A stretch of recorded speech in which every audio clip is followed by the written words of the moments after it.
we wanted to bring Chuck in it, and we wanted to time it when his wife Lee was going to be here. And first and foremost, it's a great honor to have Chuck and Lee Martin here, their family, getting ready to join us.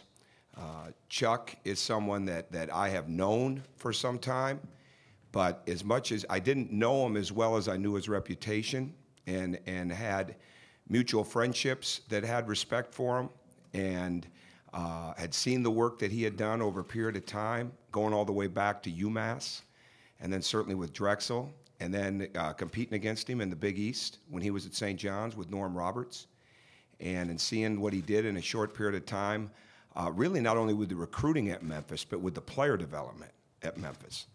And when you're going to make a hire, you got to make your staff as good as they can possibly be, and be as well-rounded as they can possibly be.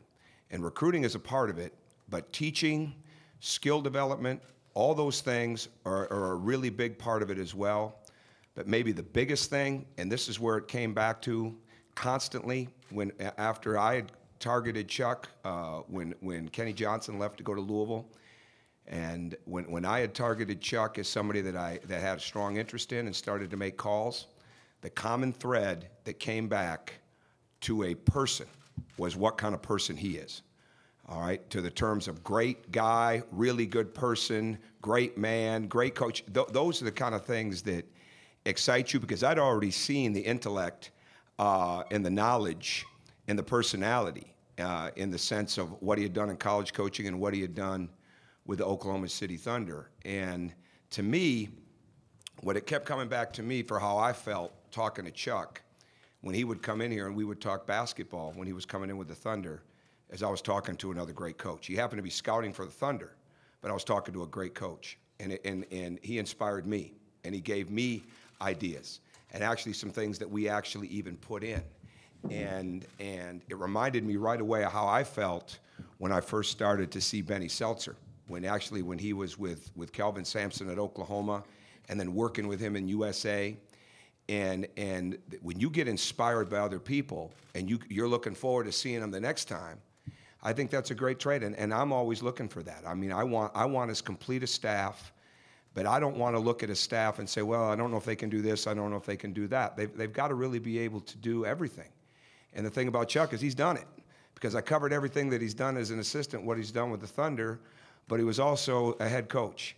And when you have been a head coach at a place like Marist, and you've had to bring the balls out and sweep the court and handle everything, and Lee making sure that she's the mother away from home for those young people, there's just you can't put a value on the experience of somebody that's done it at every level, but somebody that has worked their way up without that silver spoon.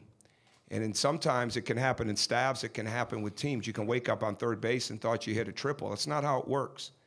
And I really appreciate the way that Chuck has been with me for a while. And but when we got in depth with this, it was clear that we needed him, and that he could bring a lot. He could bring a lot not only on the court, but he could bring a lot off the court. He could not only bring a lot in recruiting, but he could bring a lot in the sense of player development. So I couldn't be any more excited for myself, for this staff, for this program, and for the university to have Chuck and Lee Martin here with us. So I'll turn it over to Chuck. Well, thank you for coming. I say we, Lee and I, are really honored to be a part of the culture and the tradition here at Indiana. It really is second to none. You know, we did our homework before making a decision to join Coach Crean and his family here. And I'm honored to be a part of Coach Crean's staff and his family. I feel the same way about him. I've watched his career throughout the years and have enormous amount of respect for what he's been able to do, not only on the court, but quite honestly, what he's been able to do academically here in Indiana the last 4 years with the APR has been unbelievable. And then you couple that with the success in the draft. You know, when he called me and said, hey, would you like to be a part of it? For me, it was a no-brainer. I wanted to be a part of something special. And clearly, Indiana and Coach Crean is something special. Okay, we'll go ahead and open up for questions. Just raise your hand. I'm calling you. Pete? Yeah, I guess Chuck, maybe just first off, maybe elaborate more what drew you to Indiana when you got this opportunity. Well, again, the history here, you just can't deny it.